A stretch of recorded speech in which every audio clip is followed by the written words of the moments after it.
नमस्कार मित्रांनो, माझे मार्केट या आपल्या चॅनलमध्ये तुम्हा सर्वांचे स्वागत आहे. पाहूयात उद्या म्हणजे मंगळवारी निफ्टी कशा पद्धतीने बिहेव करू शकते. फक्त निफ्टीच नाही तर ओव्हरऑल मार्केटचा काय पवित्रा असू शकतो किंवा आपल्याला कुठे संधी मिळणार आहे, बाईंगची मिळू शकते किंवा सेलिंगची मिळू शकते.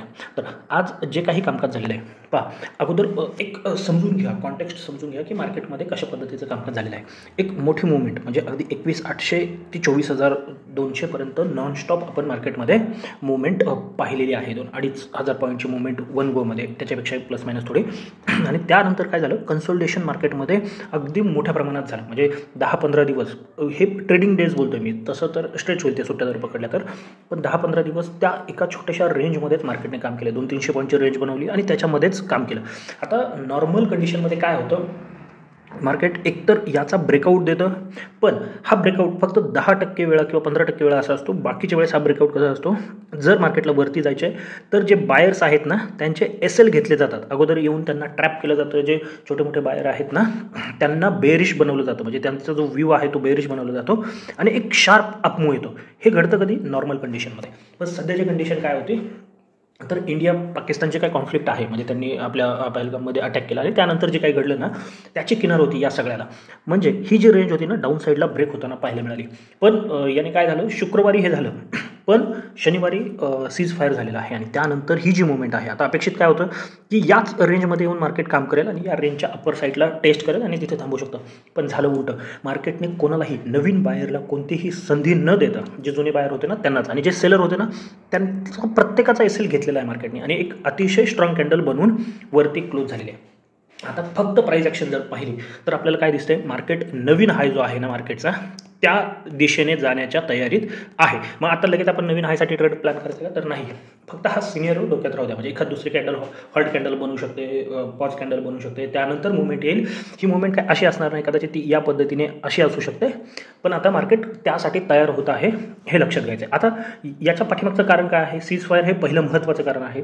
त्यानंतर दुसरं महत्त्वाचं कारण काय आहे, आज दुपारी आल्याच्यानंतर 5 मिनिटावरती किंवा 15 मिनिटाची कॅन्डलस्टिक पाहिल्यानंतर लक्षात येईल किंवा आपण तिकडेच जाऊया डायरेक्ट. अगोदर हे सांगतो, हे निफ्टी आहे. बँक निफ्टी सेम कंडिशन आहे. बँक निफ्टीचं ऑलरेडी नवीन हाय बनवून खाली आले ते आणि आता वरती चाललेले. सगळ्यात बेस्ट, मी कालही सांगितलं होतं, पुन्हा सांगतोय, सगळ्यात बेस्ट टेक्निकल ॲनालिसिस किंवा प्राइस ॲक्शन ज्याची बनलेली आहे ना ते आहे मिड कॅप. मिड कॅपने या रेंजच्या बाहेर पडलेला आहे आणि वरती अतिशय स्ट्रॉंग. म्हणजे आज जर तुम्ही पाहिलं तर सगळ्यात जास्त मुवमेंट कशात असेल किंवा सगळ्यात जास्त पॉझिटिव्ह कोणता इंडेक्स असेल तर तो मिड कॅपचा आहे आणि त्याचंही क्लोजिंग अतिशय सुंदर झालं. आता याच्यावरती एक छोटा मोठा रेजिस्टन्स तुम्ही म्हणू शकता, त्याला 12,630 आहे आणि त्यानंतर मग आपण 13,000 पाहू शकतो आणि नवीन हाय मिड कॅपमध्ये पाहू शकतो. हे एक दिवसाचं ॲनालिसिस नाही आहे, पुढच्या 4-8 दिवसामध्ये आपल्याला हे पाहायला मिळेल 13,000 13,200चे लेवल. बाकी डेली ॲनालिसिसमध्ये मी सांगतच जाईल. आता आपण उद्या कशा पद्धतीने कामकाज होऊ शकतं ते पाहूयात. निफ्टीच्या मी 15 मिनिटाची टाईम फ्रेम देतो, म्हणजे ते जास्त सोपं जाईल समजायला. आता झालं काय, खरं तर इथे ट्रेड करण्याची संधी खूप कमी लोकांना मिळालेली असणार आहे. कारण का 1-1.5% जर गॅपअप झालं ना, तर असं कधी झालेलं तुम्हाला आठवत नसेल की 1-1.5% गॅपअप आहे, त्यानंतर मार्केट कंटिन्युअस मूव्ह होत आहे. आणि हे हायेस्ट वन डे रिटर्न आहे. Highest in the sense point wise, म्हणजे जवळजवळ 916 पॉईंट आज आपण पॉझिटिव्ह बंद झालेलो आहे. याच्या अगोदर कधी एवढं बंद झालेलं मला तरी आठवत नाही आहे. हा पर्सेंटेज वाईज एखाद दुसरा दिवस असेल ज्यावेळेस प्रायव्हेटायझेशन झालं बँकांचं वगैरे, त्यावेळेस 2013 वगैरेची गोष्ट आहे, त्यावेळेस असेल किंवा त्याच्याही अगोदर कधी असेल. पण पॉईंट वाईज हे सगळ्यात मोठं क्लोजिंग आहे. याच्यापेक्षा मोठी मुवमेंट झाली आहे पॉईंट वाईज, पण पॉझिटिव्ह क्लोजिंग जे आहे ना ते याच्यापेक्षा मोठं नसेल. कदाचित एखाद दुसरं असूही शकतं, पण माझ्या माहितीप्रमाणे तरी नाही आहे. मग झालं काय, मार्केट ओपन झालं. ओपनिंगनंतर पहिली 15 मिनिट, काल काय सांगितलं होतं आठवतं आहे, काल ज्यावेळेस व्हिडिओ बनवला होता त्यामध्ये एक क्लिअर मेसेज सांगितलेलं होतं की जर तुम्हाला इंट्राडे मोठं गॅपअप होतं आहे, 300-400च्या आसपास काहीतरी गॅपअप होतं आहे ना, तर तुम्हाला काय प्लॅन करायचं आहे, पहिली 15 मिनिटाची किंवा 5 मिनिटाच्या 3 कॅन्डल मार्क करा, त्यांचा हाय लो मार्क करा आणि ज्या साईडचा ब्रेकआउट येईल तिथे तुम्ही ट्रेड प्लॅन करा. मोठी कॅन्डल बनते आहे तर 50% वरती तुमचा स्टॉप लॉस असला पाहिजे. आणि इथे बघा, पहिला कॅन्डल इथे, त्यानंतर मार्केटने पूर्ण वेळ सस्टेन केला आहे आणि त्यानंतर सुद्धा जवळजवळ 200 पॉईंट अगदी आरामात तुम्हाला मिळाले. जर इथे ब्रेकआउटला तुम्ही ट्रेड प्लॅन केला असेल ना तर 200 पॉईंट अगदी आरामात मिळाले. आता याचं कारण वेगळं होतं. इथपर्यंत जी मुवमेंट होती ना त्याचं कारण होतं सीज फायर, पण यानंतरची जी मुवमेंट आहे त्याचं कारण, व्हिडिओ थोडा मोठा होऊ शकतो, म्हणजे लेवल मी अगदी 2 मिनिटात सांगून देईल, पण हे समजणं गरजेचं आहे. कारण का हे वारंवार घडत असतं. प्रत्येक वेळेस युद्धच असेल का नाही, पण मार्केटमध्ये येणाऱ्या न्यूज वेगवेगळ्या असू शकतात, परंतु त्यावरती येणारं रिॲक्शन जे आहे ना ते सेम असतं. बऱ्याच वेळा ते रिॲक्शन सेम असतं, ते आपल्याला समजणं गरजेचं आहे. काय झालं, इथून ब्रेकआउट आला आणि एक चांगली मूवमेंट आली. इथपर्यंत हे होतं सीज फायरसाठी. पण यावेळेस जो तुम्ही एकदा जाऊन टाईम चेक करा, त्यावेळेस एक न्यूज मार्केटमध्ये फ्लोट होत होती, म्हणजे ती खरीच आहे की US चायना जे आहे ना 90 डेजसाठी ते टेरिफचं जे काय आहे ते सोडून देण्याच्या विचारात आहे. मी डिटेल जात नाही त्याच्यामध्ये, तुम्ही पाहून घ्या. तर त्या न्यूजनंतर पुन्हा एक मुवमेंट, शार्प मुवमेंट आली आपल्या मार्केटमध्ये आली, किंवा US जे फ्युचर आहेत डाव फ्युचर, तिथेही आपल्याला एक मुवमेंट पाहायला मिळालेली आहे. बरं, या सगळ्या याच्यामध्ये फक्त इंडियन मार्केटवरती जातं आहे का? नाही, सगळेच मार्केटवरती जातात. अगदी पाकिस्तानच्या मार्केटचं जर तुम्ही चार्ट जाऊन पाहिलं ना तर त्यांना अपर सर्किट लागलं होतं आज. म्हणजे आता या सगळ्याचं एकत्रीकरण जर केलं तर काय लक्षात येतं, मार्केट पॉझिटिव्ह आहेत उद्या अगदी जेवढी मोठी मुवमेंट आली तेवढा जरी फॉल झाला तरी उद्यासाठी आपण डाऊन साईडचा ट्रेड प्लॅन करणार नाही. हा छोटे मोठे ट्रेड सांगतो कुठे डाऊन साईडचा प्लॅन होऊ शकतो, पण उद्या आपण अपसाईडचे ट्रेड शोधणार आहे. उद्या बेस्ट ट्रेड काय बनू शकतो, थोडंफार फ्लॅट ओपनिंग होणं किंवा थोडंफार गॅप डाऊन ओपनिंग होतं. गॅप डाऊन कुठपर्यंत, अगदी 24,800 किंवा 24,750 जर भेटतं ना तर बेस्ट ट्रेड आपल्यासाठी असू शकतो. इथे येऊन एखादा डबल बॉटम असेल किंवा कोणताही बुलिश सिनेरिओ बनतोय तर एक चांगला अपग्रेड आपल्यासाठी अपसाईडचा ट्रेड बनू शकतो, हे लक्षात ठेवायचं आहे. म्हणून फ्लॅट किंवा छोटं मोठं गॅप डाऊन हे बेस्ट सिनेरिओ असू शकतो. आता जर थोडं गॅपअप होतं आहे तर तो थोडं क्रिटिकल का होऊ शकतं, कारण का 25,000 हा एक सायकोलॉजिकल रेजिस्टन्स आहे आणि त्यानंतर 25,040 ही एक लेवल आहे, म्हणून थोडं क्रिटिकल ठरू शकतं. मग आजच्यासारखंच गॅपअप ओपन झाल्यानंतर मार्केट कशा पद्धतीने सस्टेन करतं आहे, सस्टेन करून ब्रेकआउट येईल तर त्या झोनचा जो काही लो असेल तो तुमचा, म्हणजे त्या फॉर्मेशनचा जो काही लो असेल तो तुमचा SL असणार आहे आणि त्याच्या 1:2 1:3 या पद्धतीचं टार्गेट सेट करायचं आहे. बाकी विकली टार्गेट जे आहे 25,200 फायनल टार्गेट आपण पकडून चाललो होतो, तर तिथे जाण्याचा प्रयत्न मार्केट करू शकता. आता फक्त ते उद्या होतं की परवा होतं हे पाहायचं आहे. जर फ्लॅट ओपन झालं तर काय करायचं आहे, 940 ब्रेक झाल्याच्या नंतर, म्हणजे मार्केट फ्लॅट ओपन होऊन जर 940 ब्रेक करताना डेफिनेटली बाईंग साईडला जायचं आहे. 25,000 हे पहिले टार्गेट ठेवून चालू शकता.